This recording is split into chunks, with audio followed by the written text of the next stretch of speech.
5টায় vote শেষ হলো। আমার দুটো প্রশ্ন। একটা হচ্ছে ভোট হচ্ছে 9টা থেকে 5টা। আগের রাতে কেন নির্বাচন কমিশন ব্যালট হস্তান্তর বা পরিবহন করলো? মানে কোনো খারাপ কাজও যদি না করে এটা একটু অহেতুক বিতর্ক সন্দেহের উদ্রেক করে কিনা। এবং দ্বিতীয়ত হলো 5টায় ভোট শেষ হলো, সেই ভোট গণনা শুরু হতে 10টার পরে শুরু হয়েছে আমি যতটুকু আপডেটেড। এত সময় কেন লাগলো? 11,000 ভোট গুনতে এত সময় কেন লাগবে আসলে? এবং শুরু হতে কেন এত সময় লাগবে? আসলে যে আমি তো মানে যথার্থ লোক না যে এই প্রশ্নগুলোর উত্তর দেওয়ার জন্য, কারণ হচ্ছে নির্বাচন কমিশনের কেউ হলে সেটাও তো আরো ভালো উত্তর দিতে পারবেন। বাট প্রথমত হচ্ছে এটা আসলে মানে যে কিছু প্রসিডিউরাল বিষয়গুলোর ক্ষেত্রে ল্যাপস ঘটেছে। কারণ আমরা জানি যে ক্যাম্পাস খুবই ছোট, মানে সেই ক্ষেত্রে আপনি আসলে আগের রাতে বুঝতে পেরেছেন যে ব্যালট পেপার অথবা ধরুন যে ওই কিসের বক্সগুলো পাঠানোর প্রয়োজন নেই, ফলে এটা সকালেই পাঠানো যেত, যেহেতু 9টা থেকে শুরু হচ্ছে। এটা একটা ল্যাপস মানে যে বলা যেতে পারে। কিন্তু কি বিবেচনা করেছেন এটা আমি নিশ্চিতভাবে বলতে পারবো না, কারণ এটা ওনারাই ভালো ডিফেন্স দিতে পারবেন।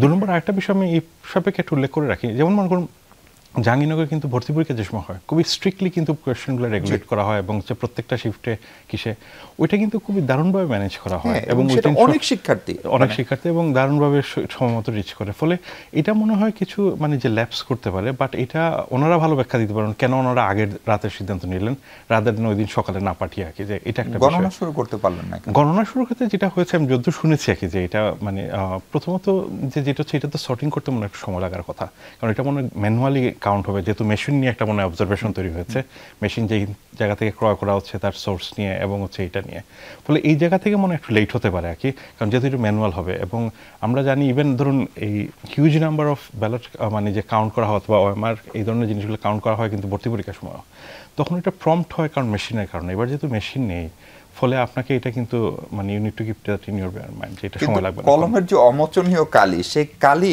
দেওয়ার পরে থাকছে না, তারপরে ভোটার তালিকায় ছবি সহ নাম নাই, ফলে জীবনের ভোট আমি দিচ্ছি কিনা বা সৈয়দ নিজারের ভোট অন্য কেউ দিচ্ছে কিনা, ফলে এগুলো কি জাহাঙ্গীরনগর বিশ্ববিদ্যালয়ের প্রশাসন বা নির্বাচন কমিশনের দীর্ঘদিন ভোট না করার কারণে অভিজ্ঞতার ঘাটতি, নাকি এর পেছনে অন্য কোনো অসৎ উদ্দেশ্যও থাকতে পারে?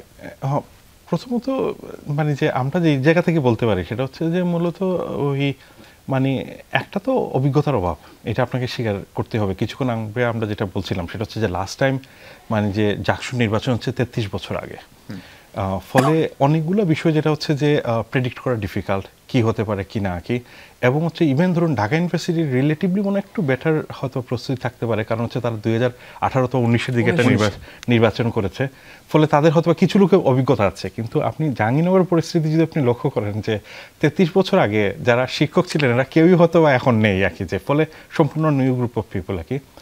আর 2 নম্বর যেটা হচ্ছে যে এই যে ফোরসাইট করা যে মানে যে পেন্সিল যে কলম টলম থেকে, এটা আসলে ল্যাপস, মানে এটা হয়তো বা বুঝতে পেরেছেন অ্যাড্রেস করা যেত।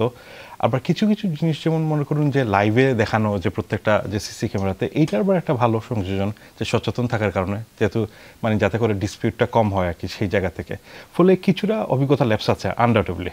জি, আর আরেকটা বিষয় হচ্ছে এই যে ছাত্রদল সহ অনেকেই যে নির্বাচনটা বর্জন করলো, এই বাস্তবতায় যদি ধরেন ছাত্রদল, জাহাঙ্গীরনগর বিশ্ববিদ্যালয়ে ক্রিয়াশীল বাম সংগঠনগুলো, স্বতন্ত্র কয়েকজন প্রার্থী, এই অবস্থায় যদি আপনি নির্বাচন ঘোষণা করেন, যে ছাত্র সংসদটি হবে, যে শিক্ষার্থী সংসদটি হবে, সেটি আসলে জাহাঙ্গীরনগরের শিক্ষার্থীদের প্রতিনিধিত্ব করবে কিনা সত্যিকার অর্থেই, নাকি তারা যে দাবি করেছে যে কমিশন বাতিল করে পুনঃতফসিল দিয়ে নতুন করে নির্বাচন, সেটি যৌক্তিক?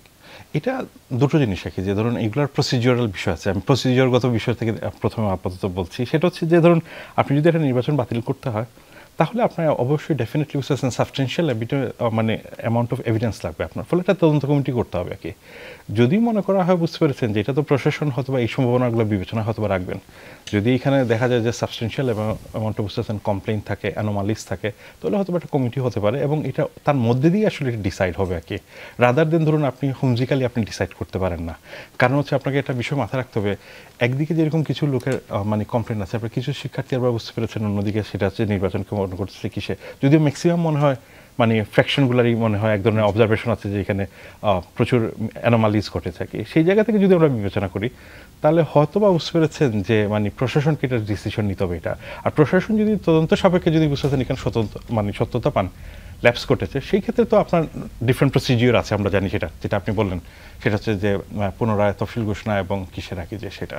জি জি। কিন্তু আমি একটা বিষয় একটু সংযোজন করে রাখি, মানে যদিও যেটা হচ্ছে যে আমাদের সবার জানা কথা, বাট আমি প্রায় 15-16 বছর ধরে এই আলাপ পেড়ে আসতেছি, সেটা হচ্ছে আপনি একটু খেয়াল করুন, সেটা হচ্ছে যে এই নির্বাচনগুলোর জটিলতা আসলে শিক্ষক মানে যে ওই যে ধরুন ডাকসু জাকসু এই ধরনের যে স্টুডেন্টের যে অ্যাসোসিয়েশনগুলোর যে নির্বাচনগুলো এত কিন্তু জটিল হওয়ার কথা ছিল না।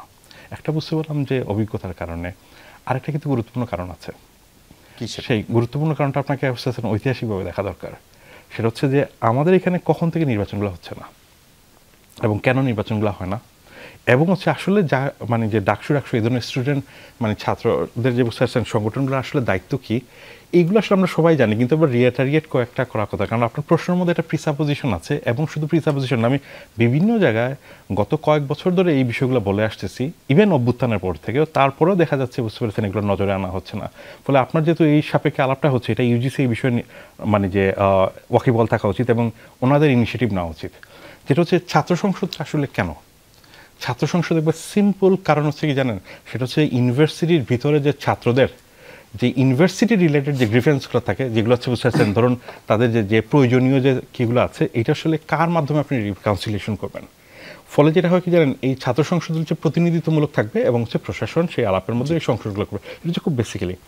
ফলে 2009 বুঝতে পারছেন এক্সপ্লিসিটলি একটা আইনও আছে বাংলাদেশে করা, সেটা হচ্ছে কি জানেন, কোনো রাজনৈতিক দল আসলে বুঝতে পারছেন তার মানে যে লেজু সংগঠন বুঝতে পেরেছেন যেরকম কিসে থাকতে পারবে না, এট দ্য সেম টাইম আপনি বুঝতে পারছেন কোনো পার্টিকে মানে সংগঠনকে অথবা কোনো অংশকে ফ্র্যাকশনকে আপনি এন্ডোর্সও করতে পারেন না।